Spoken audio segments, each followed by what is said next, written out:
नमस्कार. प्रेमाची गोष्टमध्ये आज आपण पाहणार आहोत. सागरजवळ मुक्ता झोपली, पण एकदम गाढच झोपली म्हणून रागावलेला सागर तिला उत्तरच चांगले देत नसतो.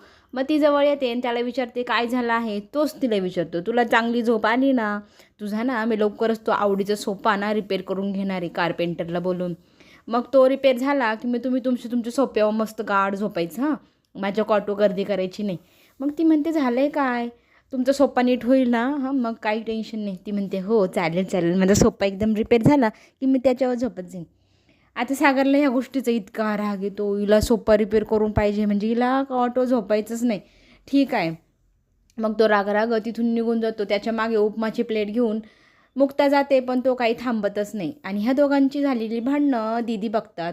ती विचारू लागते काय झालं, तर ती सांगते अहो काही नाही, मी ना त्यांना विचारत होती काय झालं. मग ती सगळं काही सांगू लागते. मग पुढे काय झालं, मी त्यांना उपमा देत होते पण त्यांनी खाल्लं नाही. त्याच्या आधी काय बोलले, ते माझ्यावर रागवले काय कुणास ठाऊक ना. मग ती सांगू लागते रात्री पण माझ्यावर रागवले होते.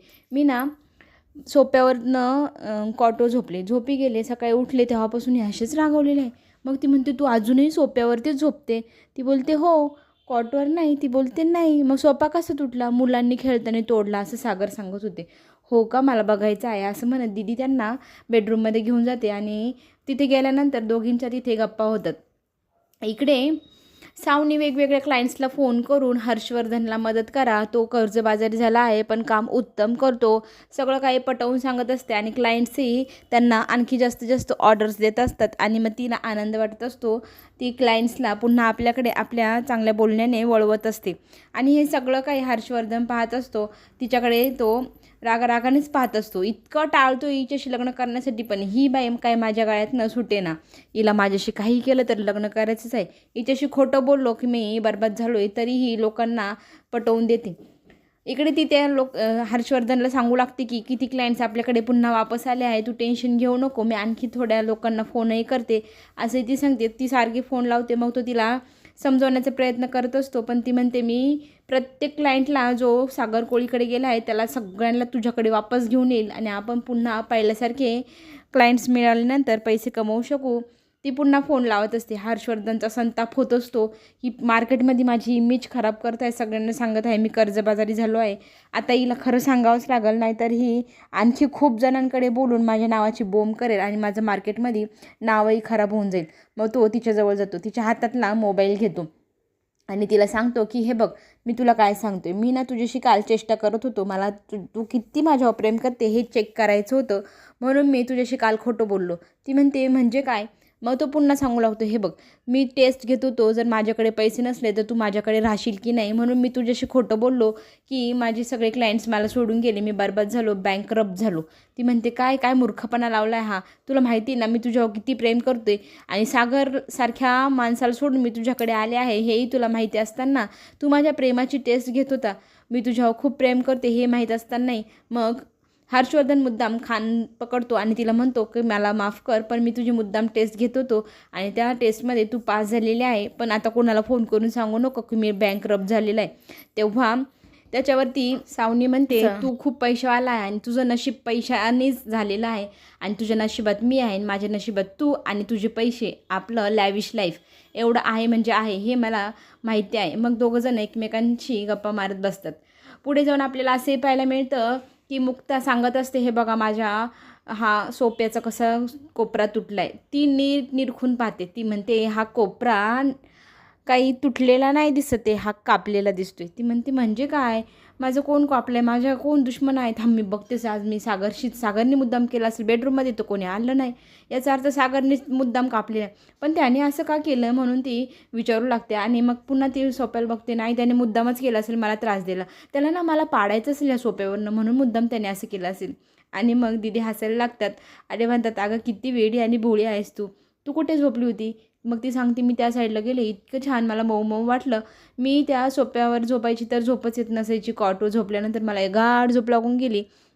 आणि मग दीदी तिला म्हणते किती मूर्ख आहेस तू, डॉक्टर असून तुला तुझ्या नवऱ्याचं मन ओळखता येत नाही, इतके दिवस झाले तुम्ही चांगले मित्रमैत्रीण म्हणून स्वतःशी एकमेकांशी चांगलं वागत आहे, पण तुला एवढाही इशारा कळत नाही. ती म्हणते कसला इशारा, कशाबद्दल बोलताय तुम्ही? त्या झोपेवर मला झोपेत नव्हती कॉटो छान झोप लागली. तोही सागरने खूप हट्ट केला की इथे झोपा म्हणून मी झोपले, नाही तर बहुतेक त्याला मला ह्या सोप्यावरनं पाडायचंच असेल. ती म्हणते, अगं वेडी शांत हो, मी काय सांगते ते नीट ऐक.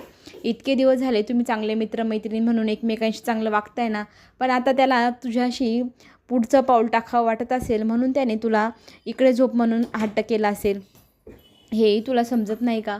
मग मुक्ता म्हणते, नक्की कशाबद्दल बोलताय तुम्ही? मग ती आठवू लागते की रात्री काय काय झालं आणि सागर तिला कसा हट्ट करत होता. मग ती सगळं आठवल्यानंतर म्हणते, मग तिची जरा ट्यूब पेटते. मग ती म्हणते, हे असं असं सागर तुझ्या किती प्रेमात आहे, आता हे सगळ्यांना दिसायला लागले, तुला नाही दिसत का? सागरने तू जवळ यावी म्हणून युक्ती केली आणि युक्ती करून तुला त्याच्याजवळ बोलवलं, पण तुला ते कळलंच नाही. आणि मग तू त्या सोप्यावरनं कॉटो झोपली आणि झोपी गेली. त्याच्यामुळे दादाला राग आला आणि रागावलेल्या दादाची समजूत आता तुला कशी काढायची हे मी सांगायला नको. तूही एक मोठी शिकलेली डॉक्टर आहेस, तुला पुढचं काय करायचं आता मी सांगायला, मी ट्रेनिंग द्यायला काही रिकामी नाही. पुढे तू तुझं बघून घे बाई कसं करायचं. आणि तितक्यात तिची मुलगी रडण्याचा आवाज तिला येतो आणि मग ती बाहेर निघून जाते. आणि मग इकडे मुक्ताला प्रत्येक क्षण ते आठवू लागतात. खरंच असं असू शकतं, सागरला मी आवडू लागले आहे का? सागर माझ्याशी प्रेमात तर आहेच, चांगलं मैत्रीही आहे आपली, आता पुढचं पाऊल टाकण्यासाठी त्यांनी प्रयत्न केला असावा का? म्हणून ती प्रत्यक्ष आठवू लागते आणि म्हणते, मला कसं कळलं नाही, किती वेडी आहे मी. म्हणून ती लाजू लागली. आरशासमोर जाते आणि मग तिथे स्वतःचा चेहरा पाहते, तिथेही ती खूप लाजते. तिला मग ते प्रत्यक्ष आठवतात की सागर माझ्या जवळ येता येता माझ्याशी मैत्री करण्यासाठी कसे प्रयत्न करत होता, माझ्याशी किती चांगला वागत होता. प्रत्यक्ष आठवता आठवता ती लाजत असते, स्वतःलाही पाहत असते आणि प्रत्येक क्षण सागरसोबत घालवलेला तिला आठवत असतो. सागर तिची किती काळजी घेतो, तिच्यासाठी कसा उभा राहतो, असं सगळं प्रत्येक क्षण तिला आठवत असतात. त्याने केलेला तिच्या गालावरचा पहिला किस, सगळं काही तिच्या डोळ्यासमोर असं झरझर जात असतं. आणि सागर तिच्याजवळ येण्याचा प्रयत्न करत असताना ती कशी लाजते सगळं ती आठवत असते. तिच्यासाठी प्रेमाची कबूल देण्यासाठी त्याने किती छान मोमेंट क्रिएट केला आणि तिच्यासोबत डान्स केला, तिला गुडघ्यावरती बसून ड्रिंक दिली. प्रत्येक क्षण तिच्या डोळ्यासमोर असा झर जात असतो आणि तिला मग तिच्या चुकीची जाणीव होते की सागर इतका प्रेमात आहे आणि आपण त्याचं प्रेम समजूच शकलो नाही, म्हणून ती स्वतःशीच लाजू लागते. आणि आता सागरचं नाव पाहते तिच्या हातावरचं, स्वतःलाच बघते आणि म्हणते, सागर माझा सागर असं म्हणते.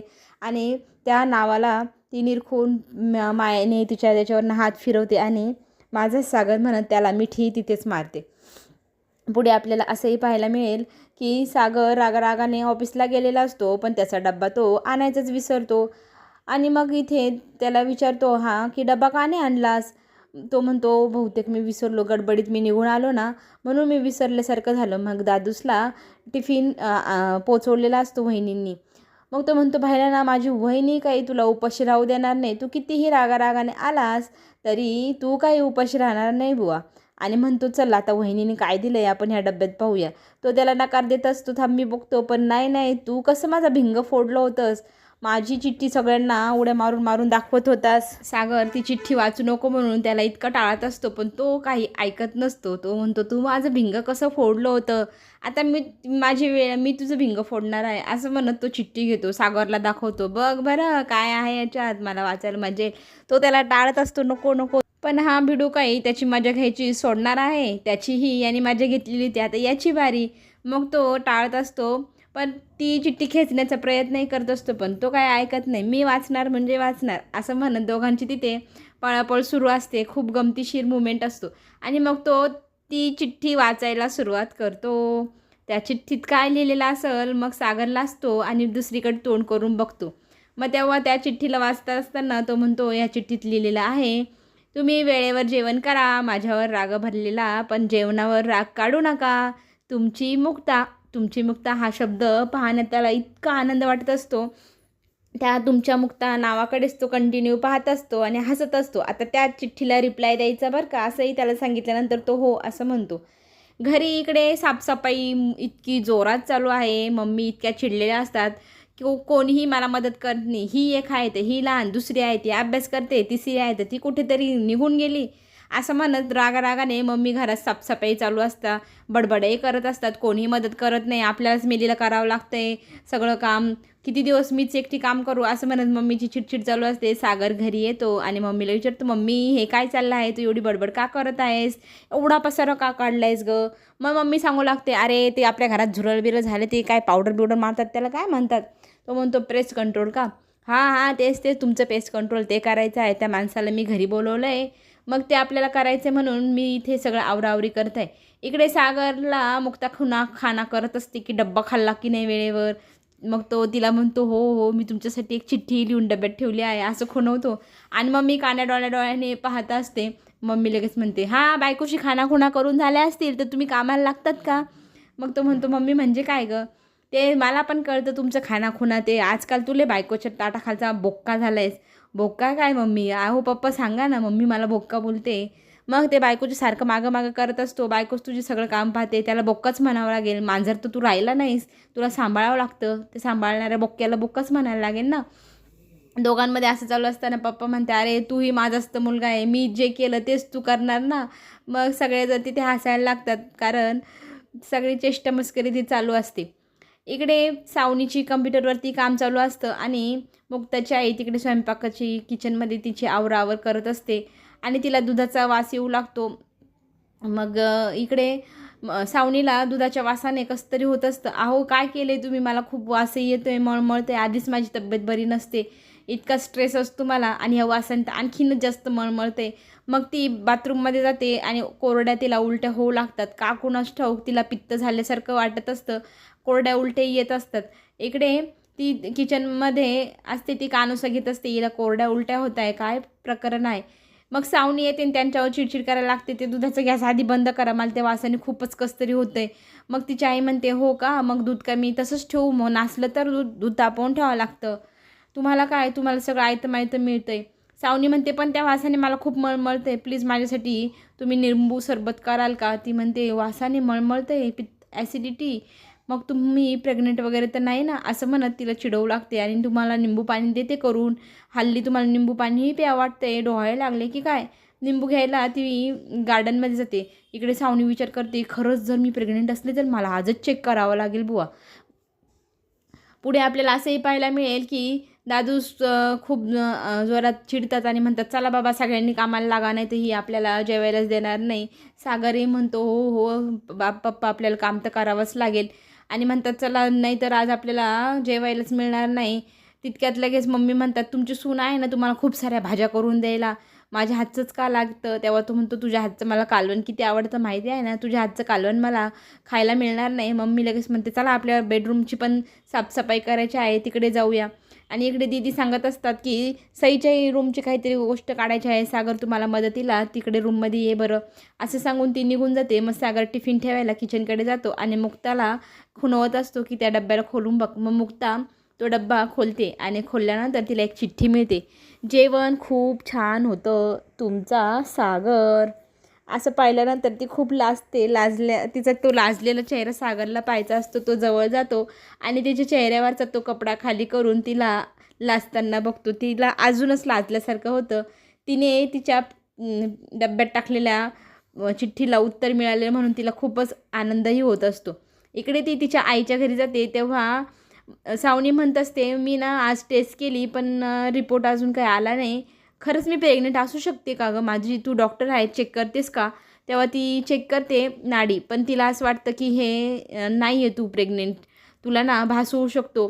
कधी कधी असं होतं अगं की आंबट खावा वाटतं, हे ते आपले हार्मोन्स चेंज होतात त्याच्यामुळे होतं. तेव्हा सावनी तिच्यावरती खूप चिडते, तू माझं मन मला सांगते, एक आईचं मन सांगतं की मी प्रेग्नेंट आहे, तुला काय कळणार, तू कधी आई होऊच शकणार नाही ना, असं तिला फाडफाड बोलते. ते सगळं काही सागर ऐकतो. सागर लगेच जातो, मुक्ताचा हात पकडतो आणि सावनीला सडेतोड उत्तर देतो, माझ्या बायकोशी बोलताना खूप विचार करून बोलायचं, असल्या आरेरावीच्या भाषेत माझ्या बायकोशी कोणी बोललेलं मला सहन होणार नाही. आणि तिला जवळ घेऊन मिठी मारतो सावनीच्या डोळ्यासमोर. सावनी ते दृश्य पाहतच राहते. आता जे काही पुढे होणार ते पाहणं खूपच रंजक ठरणार. ते पाहण्यासाठी आपण पुन्हा भेटू, पण चॅनलला सबस्क्राईब करायला विसरू नका, म्हणजे व्हिडिओची नवनवीन अपडेट तुमच्यापर्यंत आम्ही लवकरात लवकर पोहोचवू शकेल.